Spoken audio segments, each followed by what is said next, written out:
All right, so for our performance talk this week, we wanted to touch on some key points for optimizing your rotation and kind of lumping that in with just some general pillar and trunk work and things like extensor work and flexion work for the front side, anti-rotation. So just kind of lumping all of that into one big pot here, but our focal point will kind of stay on the rotation concept. So with that, we'll jump right into it. And the thing that sticks out to me about rotation is I think it just kind of gets generalized as one big thing, and it's kind of all things are created equal, and obviously that's not the case. So I think of an initial point here is understanding that there's a dramatic difference between like thoracic specific rotation work and then lumbopelvic disassociation, or total body effort versus isolated effort. So I think the first thing to understand is know that there's a difference between rotational movements, and there's certain places and values for each depending on who the subject is. Yeah, so I think when we think of rotation, most of it is we're thinking T-spine, just because a lot of times we associate that with like in the weight room, like if we're doing an overhead squat or Olympic lift, whatever. The first thing to kind of make note is, oh, you don't have T-spine mobility, and that's another kind of buzzword we often hear a lot. But then again, we forget about the disassociative pieces like hip and shoulder separation. We forget that it's a full 3D spinal movement. When we're talking about sports here, it's throwing a ball, swinging something. So I think, yes, T-spine rotation, it's part of that huge mix of things. And we have to think of from proximal going out to distal. Right. And a good one from Stu McGill on that is proximal stiffness for distal mobility, which is exactly what I've always loved. Right. So kind of in talking with your first point, understanding the segments of the spine. So Jeremy, you kind of touched on, the T-spine, but how do the cervical spine and the lumbar spine also correlate to rotation and their importance with rotation? Yeah, that's a good point. Yeah. So again, we kind of have to get out of this view of just focusing solely on T-spine rotation. Even though it's a huge player and component to rotation, we have to think about the anatomy of the spine. So that's what the facet joints are for, and that's what the rib articulations are for on those facet and like those costal kind of like articulations, is that facet joints, like in the cervical area, they're going to seem different because the neck is amazing at rotation. And then T-spine, they're going to come back just a little bit, but then again, it's good for side bending and rotation. And then you don't really see that kind of facet in the lumbar because it's supposed to be a stiff joint. So flexion and extension is primarily for lumbar. So to kind of bring it all together, if you extend the lumbar, bend and twist the thoracic spine, and then completely rotate your cervical spine, I'm looking behind me. I'm like catching a ball behind me or doing something. So again, we're trying that, and then we're kind of, now we're going to go back to our slings, and then there we're whipping it. So it's kind of like that, some wave or some 3D movement. So again, it's not just T-spine. It's what the feet are doing, the legs are doing, the hips, and then all the way up. Yeah. So the cervical thing is a good one to point out, because for like 9 out of 10 people, I'm going to cue eyes on hands. So whatever the rotational pattern is, I want the head to move with the body. But shit, I mean, that's a great example of, an outfielder running for a fly ball, or wide receiver looking back for a pass or a follow through. There certainly are situations where that cervical thoracic disassociation would be wanted as well. And here's another one that's a little bit of a kind of an outlier, but I've noticed with a lot of my athletes who've had any kind of vestibular impairment or any kind of like, post-concussion syndromes, having them move their eyes or track their eyes with their hands actually kind of fucks them up a little bit. Yeah.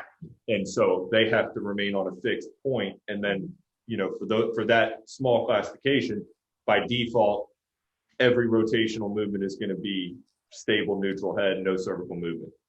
Right. And then I guess Danny, and I guess, you and I's world, like check 6, I mean, with knobs on or MVGs, like that's another component, because now you're kind of weighing your head down more. Right. And then through significant forward head posture. Right. And then if we kind of go back down to T-spine, when I'm thinking T-spine rotation, it's more so from a occupational posture standpoint rather than a athletic endeavor standpoint. So let's take something that's really common and I mean almost in a sense trendy right now, and that is golf, right? Yeah. So how should, from your spinal perspective, really, how should even just recreational golfers consider their training and their rotation? It's hard. I've never trained a golfer ever. Sure, but even just purely from the biomechanics, right? Right. Yeah, I think the only thing that comes to mind is just following what like a Cressy progression might look like.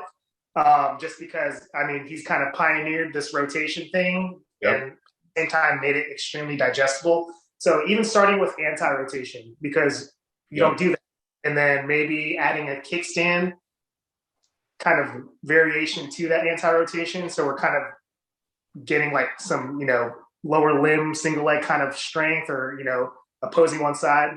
But the concept being virtually everything is unilateral in nature.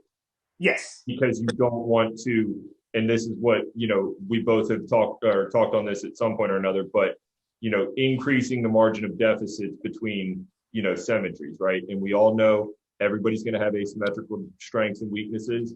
Perfectly fine.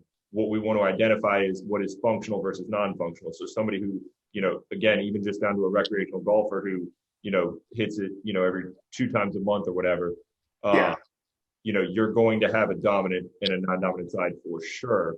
And that's okay. You need it to be productive in your sport. However, if that margin gets to be too big, then we have a problem. Same shit happens with, the jerk in Olympic weightlifting. Yeah. You're taking all that volume, all those reps with that one leg going forward. So yeah, you absolutely need that, single side dominance for your sport. But if it gets to be too much, then problems can arise. Yeah. Right. Well, I think I'm now like to correct like even in-season imbalances, we're correcting in-season imbalances by kind of going to the other side. So very small change, but it makes like huge dividends to kind of like, invest in all that kind of motion. And then I think if we're going to go back to an athleticism kind of, realm, I think a big mistake too is training with like, say if we're doing med ball stuff, training with way too heavy med balls. I see that all the time. It's like kind of like a, irk of mine. It's like, what's your top, what's your tipping point? I don't have much experience with this, but I would love like 6 pounds to be like a max of like the Dynamax balls. Yeah. The only caveat for me is I'll go heavy on like a vertical, 2-hand bilateral throw. We'll work up to, 20 pounds or in some very rare cases, a little heavier than that. But that one aside, and certainly anything that's involving rotation, cap at 10. And I mean, heavier even on like a huge med ball slam or something just going up. I mean, 20 pounds is okay because you have like total body effort. And, exactly. So that I'm cool with. For sure. But, now with this one though, with rotation, what I have experimented with a little bit more is using like a 12 to 18 pound for a rotation, but no release, right? So it's almost like a power cable chop, freestanding.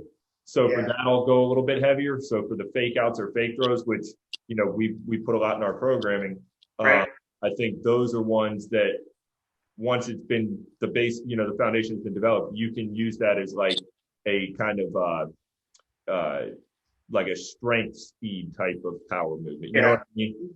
Well, I've actually been using kind of like your fake throws with like some of my guys, just by training the breaks, because you're always releasing something, or even if it's not just pure rotation, like a lot of hamstring stuff, The other thing that's great about those, the fake throws and the fake outs, is they have a really high degree of biofeedback. Yeah. You are managing that pattern all the way to end range, and it's at its heaviest because it's the longest moment arm at end range. So it kind of gives you like this overshock alert of like, oh shit, this is where my hip is or foot is or blah, blah, blah. you know, Yeah. when you're using the six and everything is projectile, you're in a release pattern, right? So your momentum is carrying forward and your body is kind of tipping along with it. So I think it's also a good thing to do for that. But let's, we touched on it quickly earlier, but let's jump back to anti-rotation real quick, because this is one that for whatever reason is like kind of debated or agreed upon or not. But for me, the first things that come to mind for anti-rotation are anti-rotation and rotation for that matter doesn't mean inherently light, right? Like when I'm doing power up presses, and I know you're big on this too, like I'll work that shit up to a green if I can. I want, heavy, isometrics are a good variation too, but anti-rotation, I want to think heavy. If we want to get technical, a very heavy single arm, dumbbell bent row or single leg bent row especially is very much an anti-rotation movement as well. But case in point, I think of shear tolerance for the lumbar and shear tolerance for the spine and being able to resist the torque, not just the force application, but being able to resist that pivoting and twisting action. So, I'm really big on like knees over pinky toes for external rotation stability. And then, to prevent the hip internal rotation roll. Foot drop on the outside foot is another one that comes to mind with this, but sticking to the theme of the trunk, we want to make sure that we're not getting those little flinches and twitches that are kind of pulling you out of pattern slowly. And as you get more and more fatigued, it gets more and more pronounced.